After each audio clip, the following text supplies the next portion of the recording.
a mind coach and NLP practitioner. Welcome, Priyanka. Thank you so much for coming on our show. Thank you, Marie. I'm thrilled to be here this Sunday morning. May I take this opportunity to also say how lovely you look? Thank you. It's very kind of you.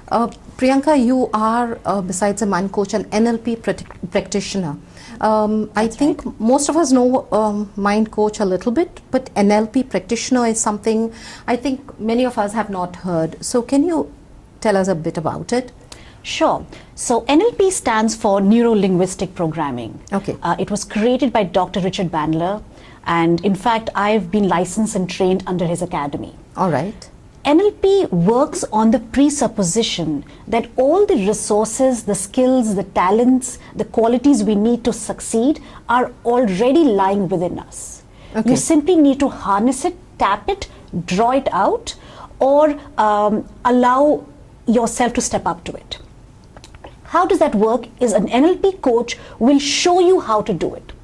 So a coach typically is designed to train you with the tools and techniques to make you self-sufficient, and that is the difference between coaching and anything else in terms of a support system, because they are designed to make you empowered and independent enough.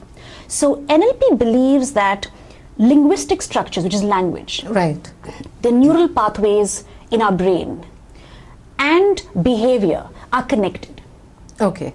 So if you're able to tweak, train or make shifts either in your neural pathways or in your linguistic structures, which is your language and your words, you will achieve desired behavior outcomes or goals or any specific milestone that you want to achieve, personal or professional. So NLP helps you to tweak your neural pathways, your linguistic structures, and achieve a behavioral outcome. Okay, so it has a lot to do with words as well? Very largely so, because we're all energy. Right. Your energy, I'm energy, the camera that's facing us is energy. Emotions are energy, feelings are energy, thoughts are energy, words are also energy. So when you're able to shift words, you're able to create shifts in your decisions, your actions, your behavior, and eventually your external environment, because I always tell my clients, your external environment is a reflection of your inner environment. Shift that and you will see, beautiful changes and splendid shifts in your external environment. And my clients have seen that as well. So it's amazing how that happens. So does mind coaching work along with NLP? Yes, definitely does. So NLP is one of the tools and techniques that I use. I use several tools and techniques. I use subconscious reprogramming, cognitive behavior, NLP, mind coach, energy release, defining mental commands. But mind coaching is the umbrella under which NLP is used by me specifically. Okay. So, a lot of people again ask me what is mind coaching. A lot of times they are unsure whether it's counseling or is it therapy. Yes, because that was my next question to you. Okay? Yes. What exactly, does a mind coach do, or what exactly is mind coaching all about?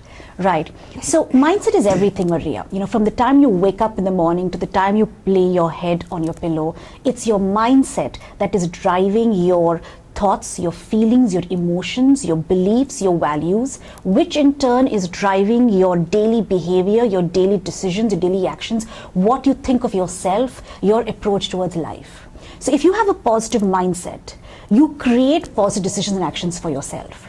You create positive events and experiences in yourself through the process of law of attraction, which is how energy works. It's the biggest law in this world right now. So if you're able to shift your mindset, that shifts. So how does it work? Let me just explain to you in very, very practical terms. Yes, of course. Our mind is composed of two parts. We call it duality of the mind.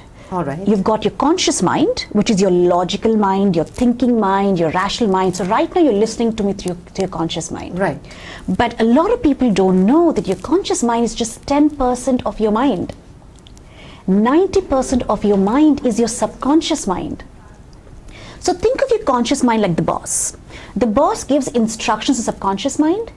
Right. The subconscious mind picks up the instructions. Whatever the boss says, the subconscious mind creates in your life through your events and experiences based on law of attraction. So if you think that you attract what you think, you are mistaken. Let me burst that bubble. You attract what you believe and not what you think, because what you believe is sitting in your subconscious mind. Right? So one of my favorite examples that I give my clients is, say you want to get married. All right. So your conscious thought is you want to get married. You think of the kind of life partner you want, the kind of marriage you want, the kind of wedding you want, the kind of life you want to lead. But your subconscious mind belief systems could be, I'm too old. All the good guys are taken. I'm only getting uncles and aunties. There is a certain age to get married. Beyond that, no. Sorry, you're not going to get married.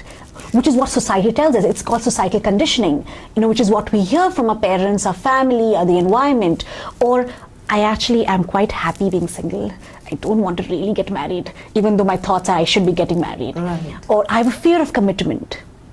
Or, what if my life changes and I can't follow my career after marriage?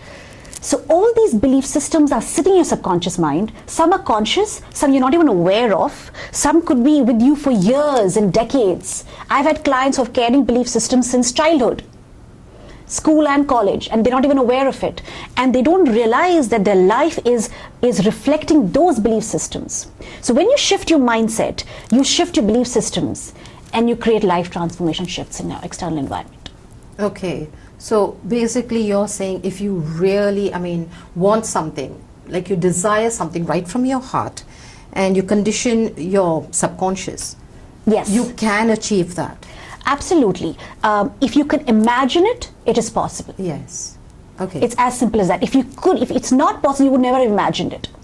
Right? So a lot of times in our conscious paradigm, we have certain preconceived notions about life, decisions, how things should be, right, what is possible, what is not possible. But do you think Newton and Graham Bell and Einstein and Picasso and Michelangelo got those beautiful inventions from the conscious mind? No, it came from somewhere way beyond, which is subconscious mind. In fact, a lot of their inventions and ideas came in their sleep. In fact, I think Einstein had something to say about it, that, it's the imagination, it's where you first make it. So whatever you're inventing first comes in the imagination and then it happens actually in reality. Yes. So yes. So when you harness the subconscious mind does not depend on our education. It does not depend on what we're observing in the external environment. It does not even depend on our 5 physical senses. That's your conscious mind. Right. Your conscious mind needs to see, touch, smell, taste, hear to absorb information. Your subconscious mind works way beyond it. So your subconscious mind is this huge collection reservoir of impressions, experiences, knowledge, wisdom since the beginning of time, in the beginning of human life. And it picks up the best solution, the best idea, the best answer, the best invention, and gives it to you.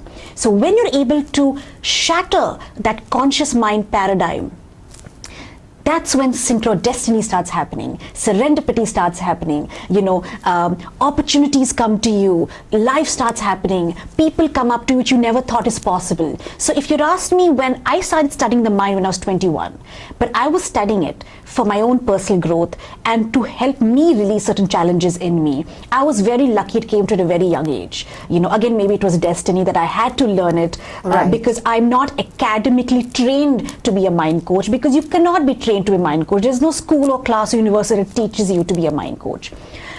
So at 21, if you had told me that, Priyanka, you're going to be a mind coach at 33 or 34, I'd be like, you got to be kidding me.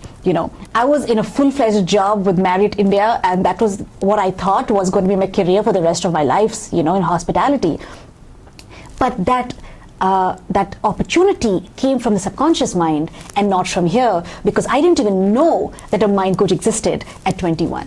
Right. And here I am today speaking to you. So would you say faith has a lot to do with it? I like to use the word surrender. Okay. Right. Again, I like to use the word surrender because it's very similar to faith, yeah, but sometimes faith can have other connotations to it. So I like to use the word surrender, wherein you're yielding, letting go, and allowing yourself to flow with the energy of the universe. See, the universe, and I call it the universe, you can call it God, cosmos, consciousness, is designed to make you succeed. There's no entity sitting up there with a laptop saying, I've got 2 units of happiness, I'm going to give both to Maria, and Priyanka doesn't get to be happy in 2020. Right. Energy is infinite. We don't wake up in the morning saying, I think there's less oxygen in the air today, or I think there's less water in the ocean, so I'm going to drink less, or I'm going to breathe less. We don't do that. Our lungs don't tell us, sorry, No. Priyanka, it's Sunday, I'm taking a day off, there's less oxygen in your body, please survive. Energy is infinite. All of us have access to the same energy and the same resources. Each one of us. It's like an unlimited buffet. You can take your fill, I can take my fill. Right? So when you're accessing this energy and you're flowing with the energy and you're surrendering to the energy, the universe is going to say, finally, Priyanka, I'm here to allow you to succeed. I was waiting for you to step up. Now I'm going to use all my power and push you ahead. Right.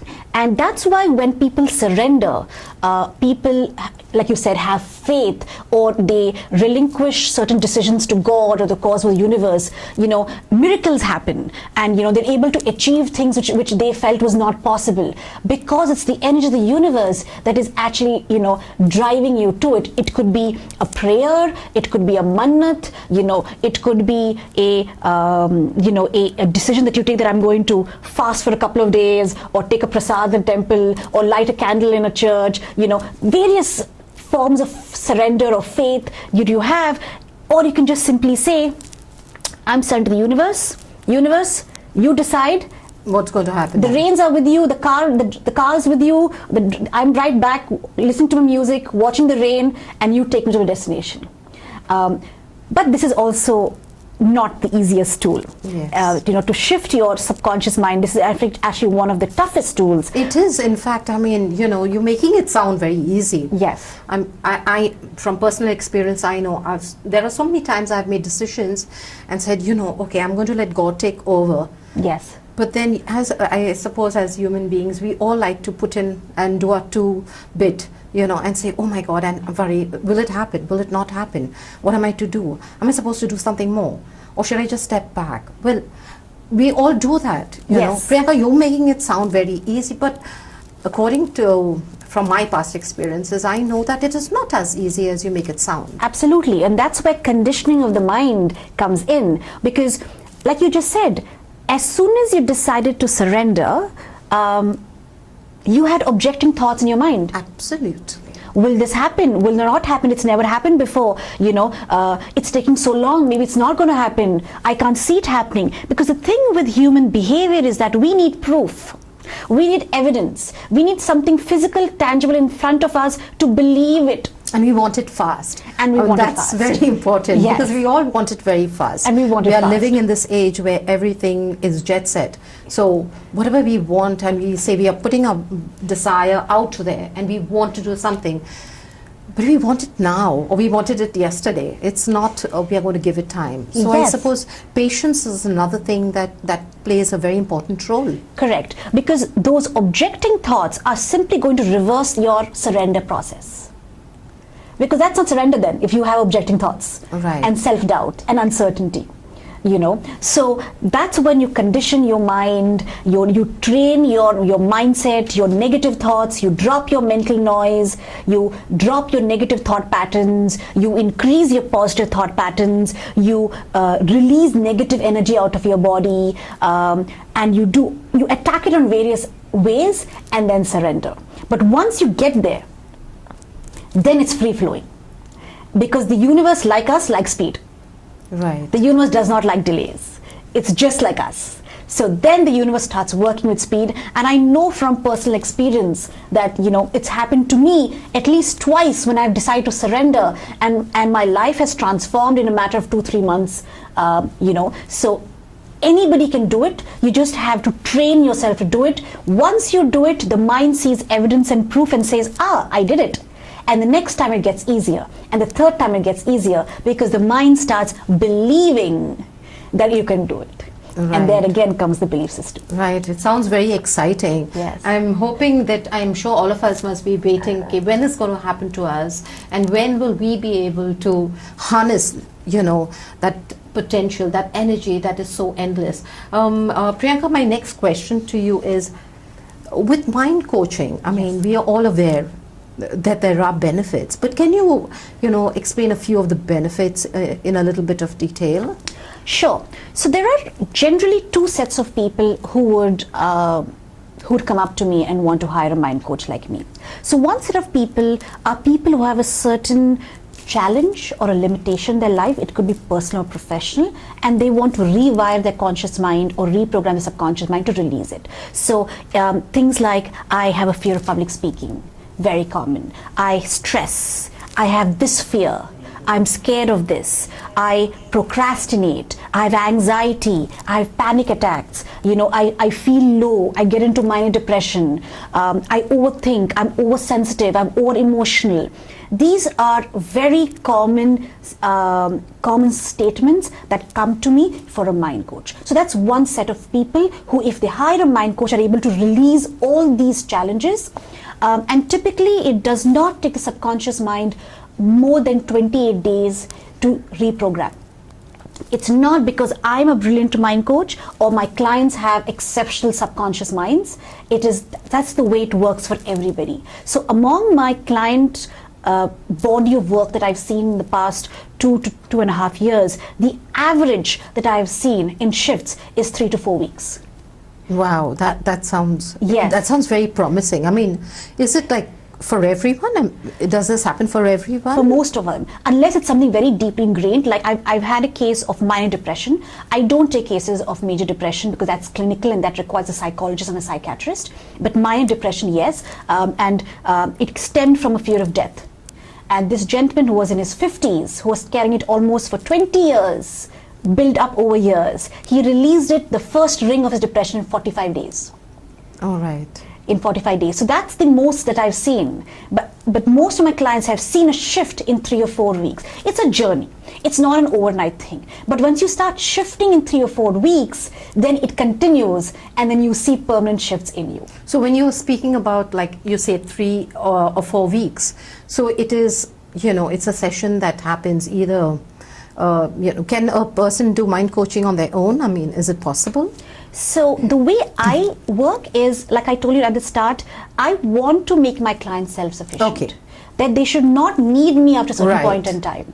Because every phase of your life and every stage of your life requires a different you and an upgraded you. Okay. And if you constantly are handicapped requiring external support, that's only going to limit you. Right. So the tools and techniques that a mind coach teaches, for that matter any coach, is designed to make you self-sufficient, that tomorrow if there's another challenge comes your way, because we all have challenges that come our way. Of course.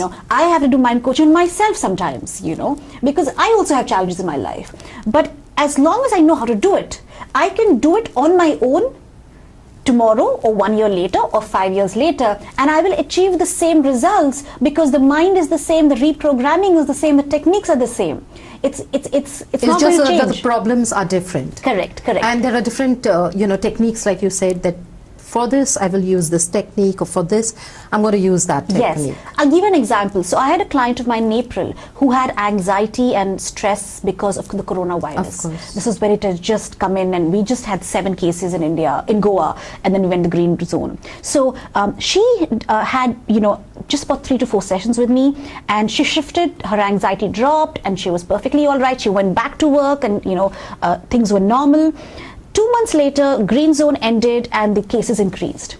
And somebody came up to her and said that the cases have increased in Goa now, virus is back now. That's power of heterosuggestion, where it comes from the outside, you absorb it and it affects you. Right. And the anxiety popped up again. Now, she didn't have to do a session with me. The techniques she had, she applied it. Within 24 hours, the anxiety dropped, and she sends me a message. The tool that was used was EFT. EFT is magical. So she did it on her own in 24 hours and bounced back. Okay. So basically what you're saying is we can all learn mind coaching. Absolutely. We can do it on our own. I mean, we do not need a crutch of a coach, really, from outside. We can be our own coach. Once the coach teaches you how to coach go yourself, about it. yes, Yeah. then you can, for sure. All right. So I was just coming to the benefits of it. Yes. Yes. So that's one benefit of it. The second set of benefits is that in very, very simplistic terms, a mind coaching helps you drop your mental noise. It helps you drop your conscious thought patterns that keep like a tape recorder running in your mind. You don't have control over it because you're a slave to your mind. It helps you reprogram any fears, negative emotions, beliefs that you're carrying inside of you. A lot of us get patterns in our lives. Patterns of experiences that keep repeating. So many times I hear clients saying, I always get clients who cheat me. Or I have trust issues. I always have people who let me down. Or people on relationships, they say, I always attract the same type of relationship or person. Yes. Why is that happening? That's all energy. That's all frequency. If I'm on 91.9, I'm going to attract only that FM channel. If I have to raise my frequency to another 92.7 to attract a different FM channel. Right? So if the mind coaching also teaches you to shift your frequencies and break those patterns in your life so that you can now start experiencing a different reality.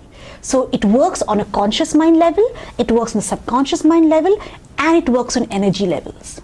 Okay. And that's how you achieve, profound results, because you're attacking it at all angles. Okay. It's words, it's thoughts, it's energy, it's beliefs.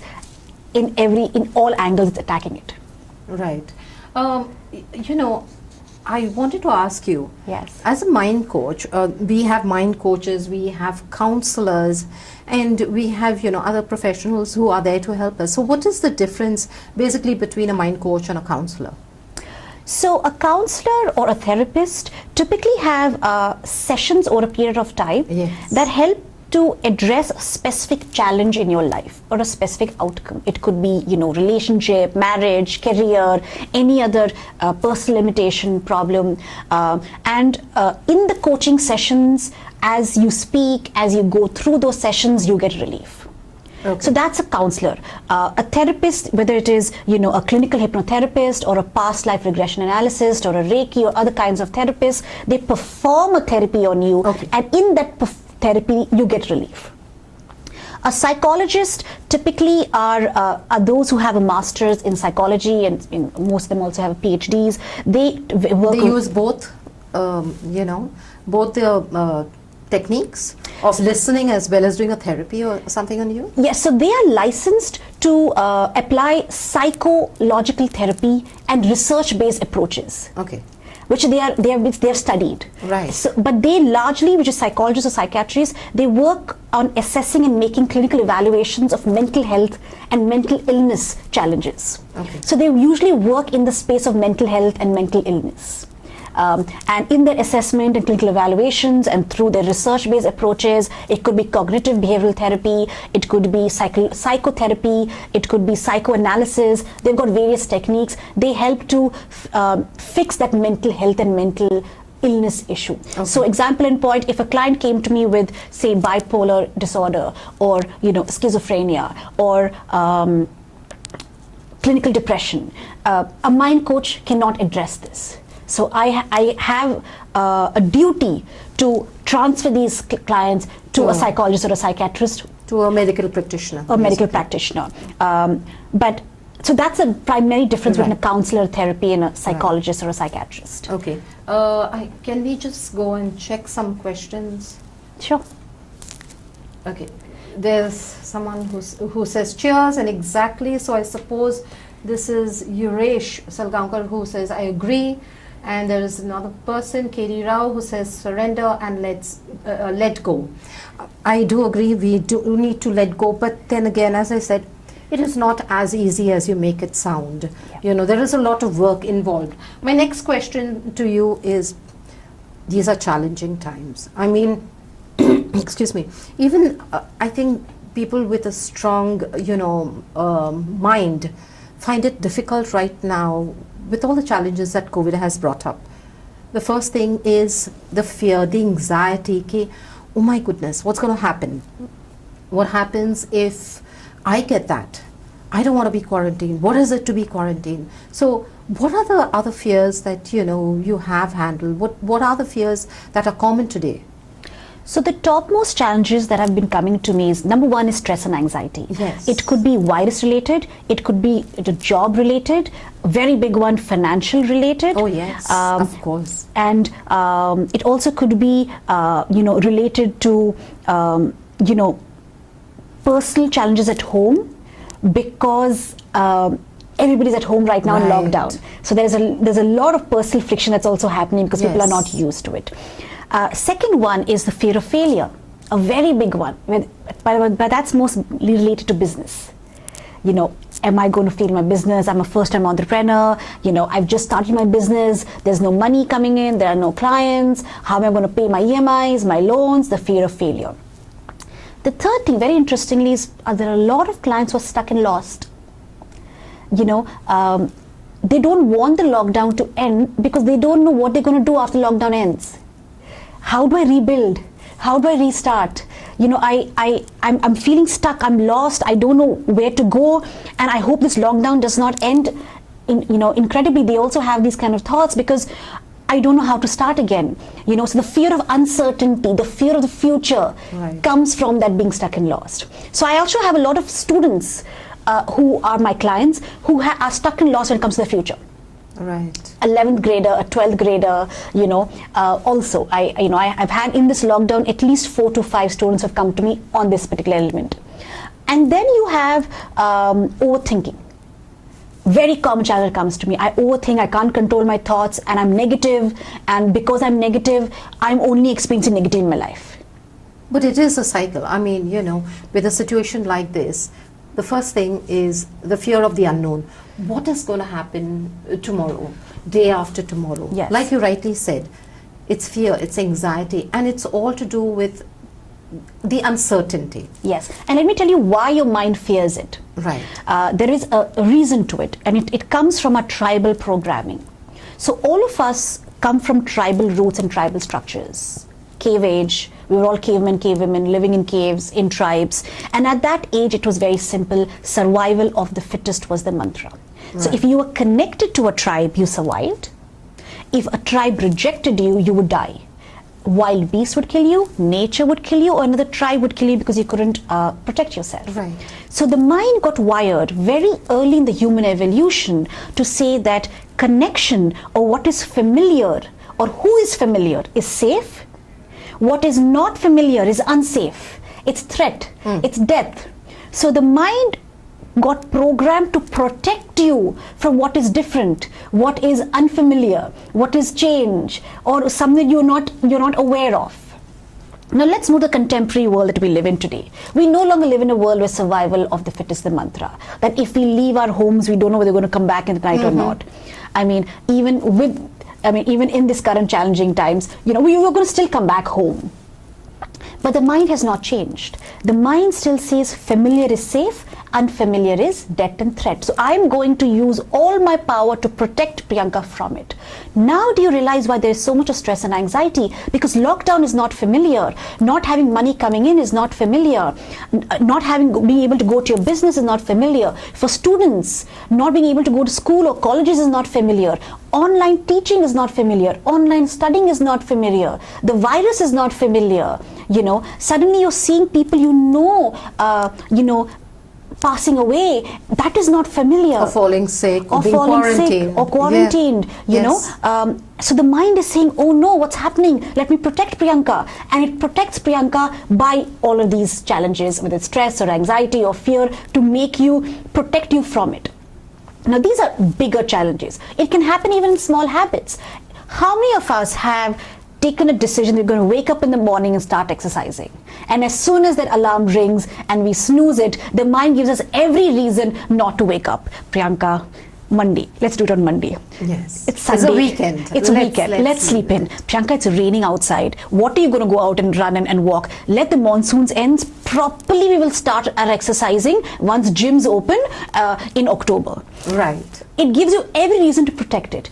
But when you understand this tribal programming, you don't take the mind so seriously. You realize, oh my God, it's only trying to protect me. It's not real.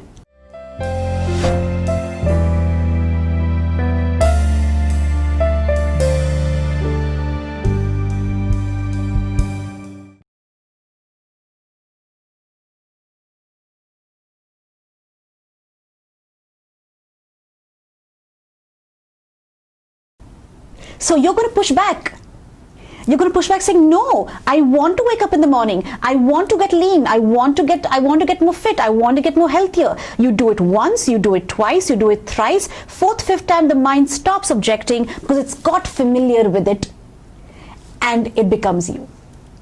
So your mind learns through repetition. You keep training it through repetition till it becomes you.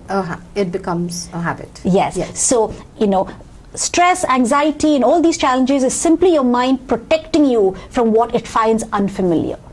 Right. So many of us have got used to lockdown. Where I used to do clients in person, all my clients now across India are online. Online coaching was not familiar to me. I resisted it. Yes. And then I had to, that was my own learning curve. That was my own push. And now I'm so comfortable with online coaching that even my clients in Goa meet me online. Right. They don't meet me in person. Right. So a lot of us have got used to the new normal, the new familiar, through repetition.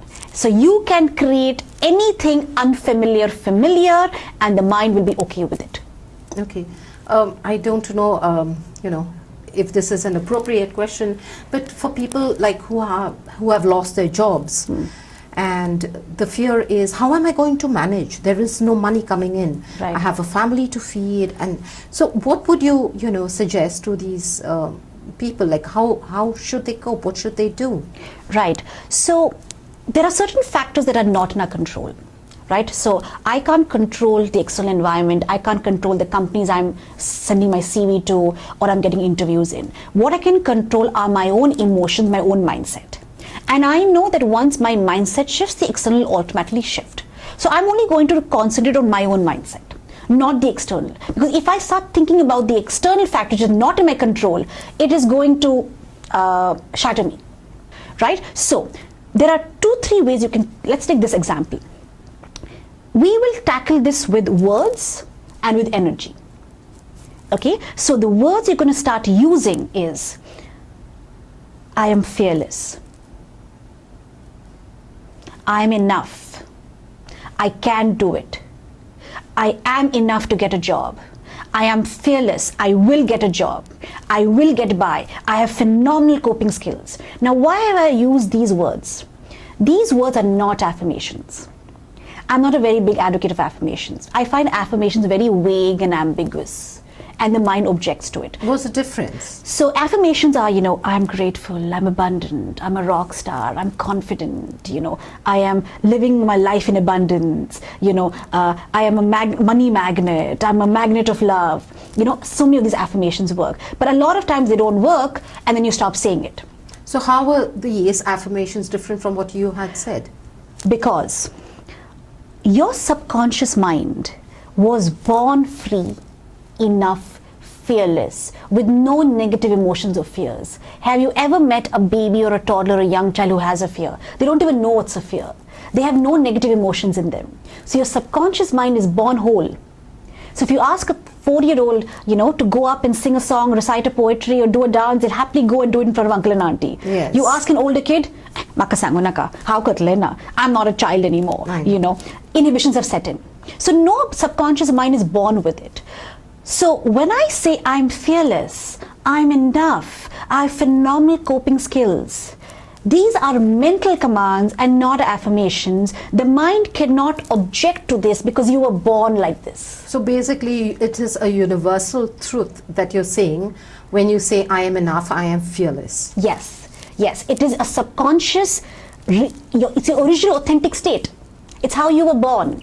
So when a mind coach gives you mental commands, they give you commands that the subconscious mind is already familiar with and aware of. So as soon as you say I'm fearless, I am, I have phenomenal coping skills, I'm enough, and you repeat it through repetition over a couple of days, the mind says, yes, you're right, familiar. I remember I was born like this. Yes, you are enough. Yes, you are fearless. Of course, there are various techniques to it, but I'm giving you a broad aspect to it.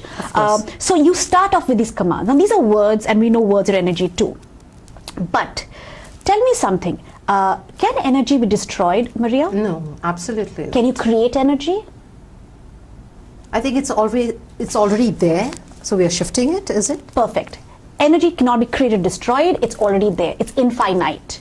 It just gets transferred, isn't it? It gets transferred or Yes. released or Okay. transformed. So I can take a glass of water and transform it into ice, or I can transform it into steam or vapor, Right. which I'm transforming the energy, but I can't destroy it. Right. I can take a piece of paper and write words in it, and I can transform those words, which are also energy, into flame, fire, smoke.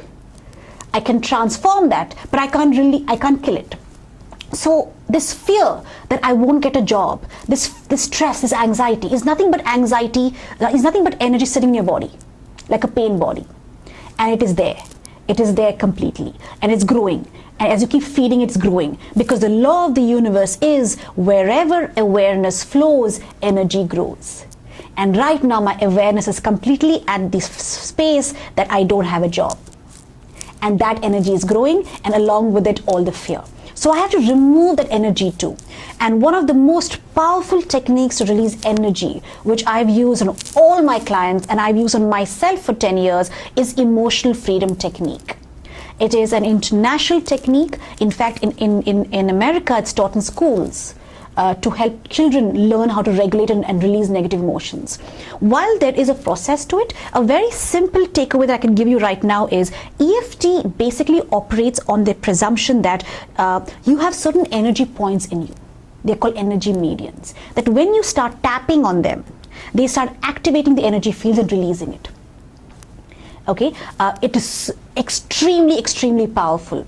So one of the energy points is the knuckle jaw point right here. It's a very strong energy median. If I start tapping on it and I give commands, it will start releasing that energy. So, example in point, I had a client of mine who had this fear of losing his job. And of course there was a root to it, but he shifted so many jobs that this fear had stepped into him. So even if he was doing well, there was always this fear that I will get a pink slip. So, example in point, he would start doing, release this fear of losing my job, release the fear of losing my job, release anxiety, release stress, release the fear of failure, release the fear of failure, release the fear of no job, release the fear of no job. And how long do you need to do this? You can do it as many times as you wish. Of course, there are certain times to do it when the subconscious mind is the most active, which are fertile times. But you can do it any time nowadays. There are no side effects, and why I love EFTs, you don't pay anything to get it done. It's free of cost. It's extremely powerful. You can teach it to other people, and it permanently releases energy. I'm emphasizing the word permanently. So all the clients that I've had have used EFT to release it. This is just one of the simple techniques you can use. It's called energy EFT, emotional freedom technique. Emotional. Yes. Why I've shared this particular technique with you is this I can do even in public. Yes. I could be right now sitting in chatting with you, and I could be doing EFT and nobody would even know. Right. You know, I've had clients who have been in a meeting and they've kept this under their table and they're doing EFT to release certain emotion they're feeling right now in the meeting, or they just excuse themselves, go into the washroom, do EFT and come back.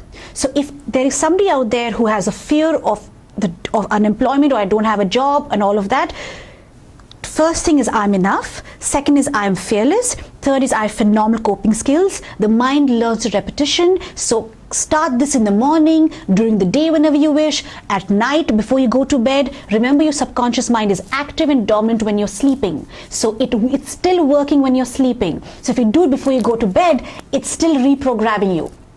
And you can do this EFT. Whatever fear you're feeling, write it down and do it. The mind is extremely intelligent. It knows exactly what you're releasing, but be specific. Don't say release fear. The mind will be confused. What fear are you talking about? Release the fear of unemployment, release stress, release anxiety, release financial stress, release fear of not getting a job, release the fear of unemployment. Whatever it is, be specific. The mind is supremely intelligent. It will pick it up and it'll start releasing. That's amazing. I do EFT every day. Maybe I should start right now. Okay, we go. That's really, Priyanka, I think all of our viewers are, I'm sure, you know, after you've heard Priyanka telling you the technique and, you know, giving you tips on it, you can start using it. And do let us know if it has worked for you. We will give you our email address later. Your comments, your suggestions are most welcome. And Priyanka, to the next question. Yes. Where do we acquire such fears and a negative belief system, where does it come from? Like you said, a baby when they are born, or is born, or even toddlers, they have no fear. They want to climb, the ladder in the park, and the parents keep running, oh my goodness, no. But the child doesn't know it. Exactly. It just does. Exactly. So when does this come in? I love this question. It really breaks a lot of myths that people have. So most of us acquire belief systems, the good and the bad, Right. in childhood, typically between the age of 7 and 14. I've seen it in certain clients in college as well, but majority see it in this age group, 7 and 14. Right. And they usually come from two sources. One are your family and your parents, and the other is your school. Because at that age, the two biggest role models in your life are your parents And your teachers. teachers. Absolutely. So whatever they tell you, you'll pick up unquestioned, unfiltered. So if my mom told me when I was young that we are vegetarian, I'm not going to counter and say, why are we vegetarian? We are Goans, we should be eating seafood. I will say, okay. And I lived my life as a vegetarian. And if somebody asks me why vegetarian, we're born vegetarian, my family is vegetarian. I won't really have an answer. So our parents and our school have a very strong influence on us. I'll give you an example. So I have a client of mine who is in Hyderabad, and she's a doctor, and she was struggling with weight gain for 10 years. And she acquired this belief in somewhere between 10 and 15, when her family would tell her, your arms are looking so big, your thighs are looking so big, stop eating so much, you're putting on weight, you're looking fat. She never believed she was fat till she was told she was fat. Right. And the thing with belief systems is, you first make them and then they make you. They become you. And then she struggled with it for 10 years. I have another client of mine who is an engineer in Bangalore, whose parents would tell him as a young child, tum chup beto, tujhe kuch nahi pata, don't talk in front of adults, you're too young, you don't know anything. And he developed a belief system that his opinions don't matter, that he doesn't matter, that his views don't matter. Until he reached his 20s and he was in an IT company, he couldn't even express to his boss that he deserved a pay rise or a promotion because of that belief system. So we acquire it in childhood from our schooling and our parents, and then our deepest belief systems get built, and our daily behavior as we grow older comes from there. So if you have a fear of public speaking, it's possible that somebody laughed at you on stage in school and it's set in there. If you have fear of failure, maybe you saw scarcity of money growing up in your family, and hard times and financially struggling times, and that fear of failure set in you. Right. If you have a fear of losing loved ones, it's possible that you saw death or you faced death. I have a beautiful example here. I had a 49-year-old client in Mumbai who was working for a company, and when he was very young, his grandmother, he heard her telling someone that his mom is an orphan. And it hit him. What if I become an orphan? What if I lose my parents? And it started building in him. Right. And unfortunately, when he turned 12, he lost his dad. And that belief system got reaffirmed. Right. And that fear of losing his mother stayed with him till she passed away, even when he was an adult. And then it transferred to his wife and son. And in this corona times, it just Expanded. spiraled. Yes, exploded. Right. So you could acquire any of this. Low confidence, bullying. I had a client of mine who was in a colony in Bombay as a young child, and they were playing, den, and some of the older kids started bullying him, and he ran away because he got scared. And that incident stayed with him all his life, saying, why did I run away? Why couldn't I face those bullies? My cousin did it, but I couldn't do it. And now he's playing with them. Inferiority complex, basically, the person must have. Yes, and he had it till his old age. Okay, we have a few questions. Yes. Okay. They're asking about, there is Harshad Pawar who says, it's a long unprecedented holiday for young kids at this time. How we working parents should tackle it, basically asking how can they help their children during this time, maybe mind coaching for their children. So it depends on what age they are. Okay. Of course. He hasn't mentioned. Yes. I suppose it. Yes, but again, remember, like I said, all their belief systems come in childhood. Right. So as a parent right now, the biggest power you have right now is to put in that belief system in them that they are still fine, that things will change in a few months, you're going to go back to school, you can learn through other channels, online teaching is effective, even if you can study for 2-3 hours, it's fine. Absolutely. It's perfectly all right even if you do for 2-3 hours. Put a schedule in place for them, make a routine in place for them. So remember the mind is familiar with school, it's familiar with 8 to 1, right. It's familiar with a timetable, it's familiar with periods. Create that for them, because that's what their mind is familiar with. So create a timetable for them, saying, this hour you're going to study geography, this hour history, this hour science, and we're just going to do 3 subjects a day. Tomorrow we're going to do this subject, either it's through their school or through Byju's, which I believe a lot of students are studying yes. through, or what other channel you go through. Give the mind what it's familiar with. But most important, tell them that they're doing brilliantly, that they're doing well. That it's going to be fine. It's going to be fine. I think they need a lot of reassurance. Yes. And I've noticed another thing is, I've noticed it, that many adults speak very freely in front of their children, little realizing that their children are absorbing so much. Yes. And when they keep complaining, I think it's natural right now. I think it's the new norm to talk about it and to complain and say, my life has come to a standstill. Everything has, gone for a toss, and life is so difficult right now. And the children are absorbing it, and they're learning that, and they're putting it into their own belief system. Am I right? Very, very true. And that's happening for personal relationships, that's happening for professional reasons, that's happening for, what they see in the society, right. Which is why parents have to be so careful of the words you use, which is why children of broken homes are so scarred, because they have seen so much and that has become them, and they believe that they will also attract that in their lives, not realizing that everybody's journey is different, that everybody's path is different. You don't need to attract what your parents attracted, or what your family attracted, or what your ancestors have attracted.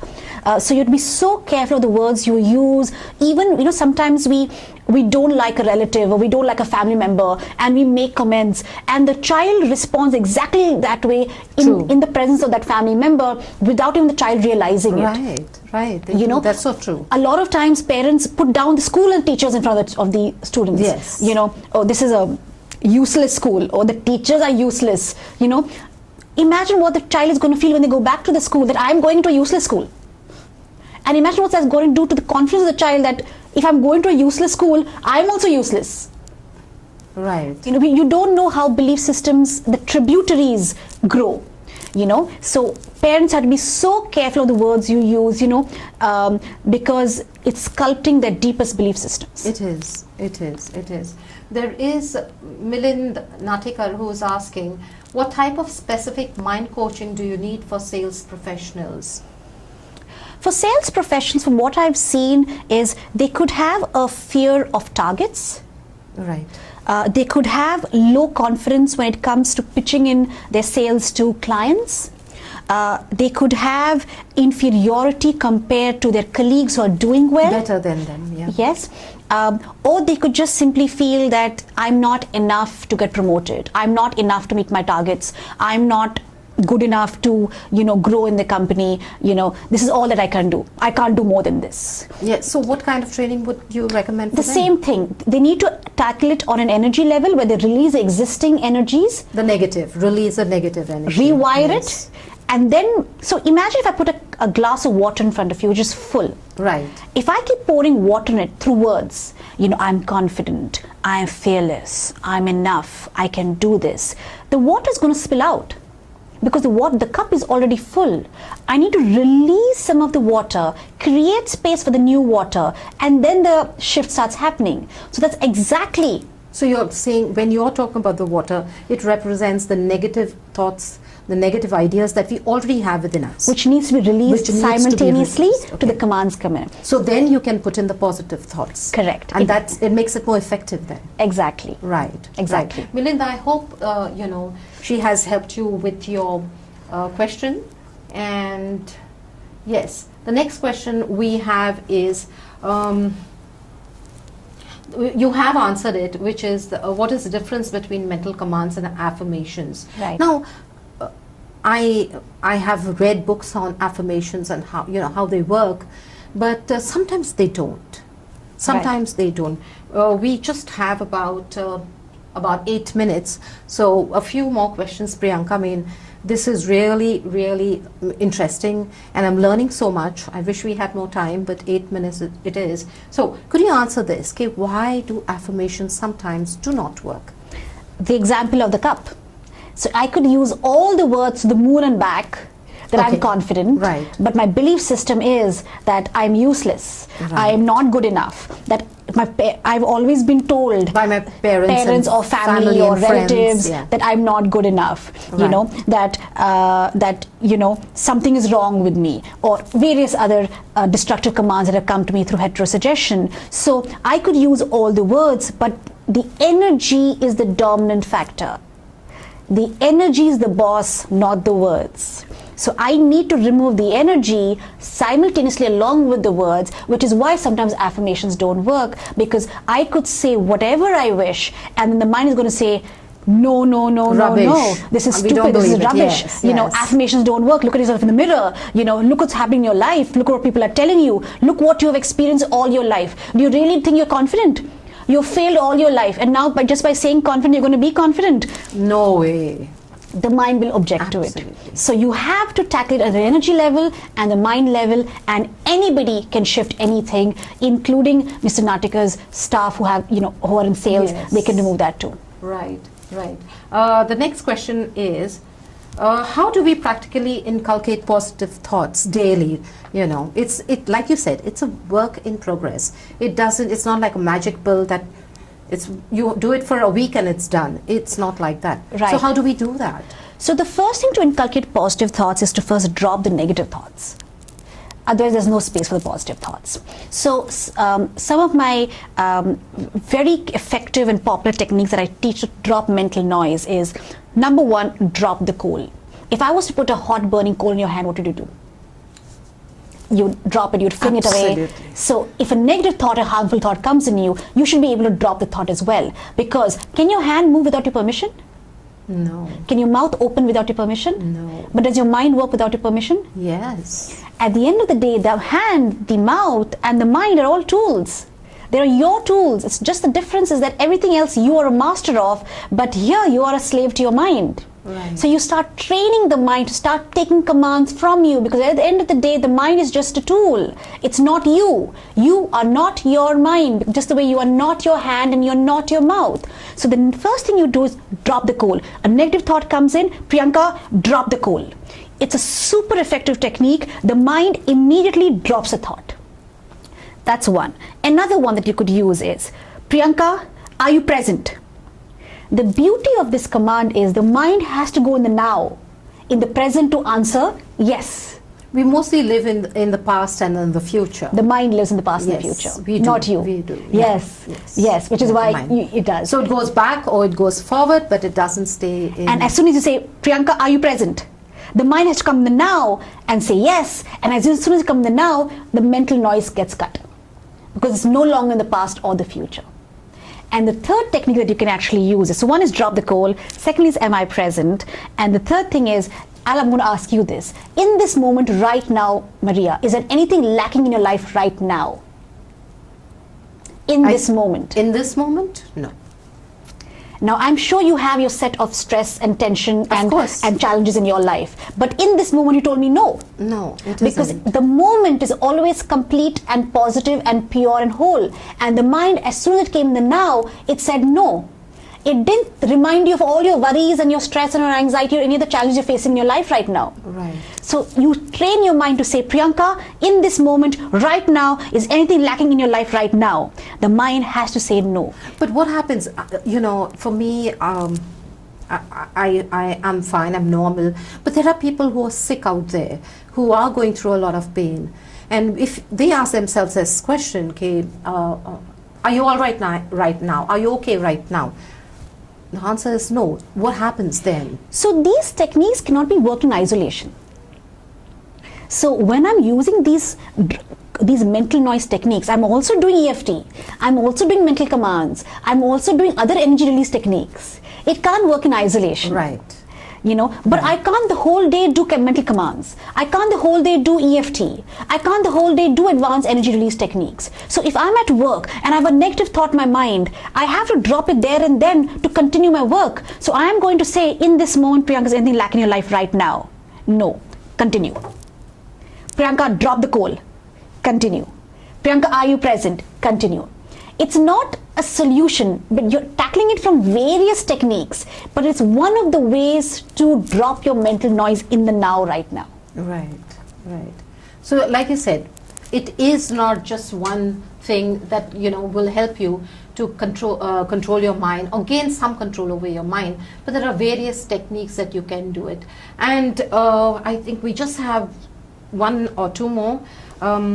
How do we block negative thoughts? Is that what you've just spoken about? Yes, you could do that. Okay. Yes. All right. And the next one is how can we stop overthinking? Right. So overthinking, again, you can use 3 ways to do this. Number 1, release overthinking. Again, overthinking is energy. So when you're overthinking, what is it that there and then? that you Release need to say? overthinking, release overthinking, release overthinking, release overthinking. You can do it right there and then. But you have to add to it. So you're going to use your mental noise techniques that, drop the call, am I present? There are a few others, but these are the simplest ones I could share right now with you. And you could use words, as well. Mental commands that, Priyanka, let's continue. Let's continue what we're doing. It's fine. I'm fearless. I'm enough. The universe has my back. I'm going to do this. I'm fearless. I have phenomenal coping skills. I'm enough. You use the words. You do your EFT. You drop your mental noise. So you have to tackle in various ways. The mind learns repetition. You train the mind. It starts dropping the overthinking. It drops the energy. It drops the negative thoughts. And it won't take much time. Like I said, it reprogrammes within 3 or 4 weeks. You will see a change for sure. Thank you. I'm sure we are all going to be using that. And for students, just last question. Yes. For students out there, how can they deal with stress of studies? We just have like a minute, less than a minute. Okay. So I've removed fear of exams in students in 2 weeks. Because students are very easy to reprogram. Because they're carrying less baggage than you and me. So can you give us Number a short 1, technique? release the fear of exams. Or it's tension or stress, whatever it is, use your EFT right there and then. Use the command, I am fearless. Right. For a student, that's enough. Okay. All right. In the morning, in the evening, before you go to bed, and when you're actually feeling that fear, release fear of exam, release fear of exams. Right. And I'm fearless is enough. And I can't wait to see how that works for all the students listening to me. I know. We are waiting to hear from you. We would love to hear if this technique that Priyanka shared with us helps you. We also, again, would like to know, if you have any suggestions, any ideas, we would love to hear from you. Our email address will be given to you a little later. But for now, thank you so much for joining us. And we hope to see you soon. Till then, stay safe, stay happy. And Priyanka, thanks so much. I'm sure we've all learned so much, and we'd love to see you again. I'm sure our viewers agree with me. So till then, thank you and bye-bye. Thank you to all the viewers as well.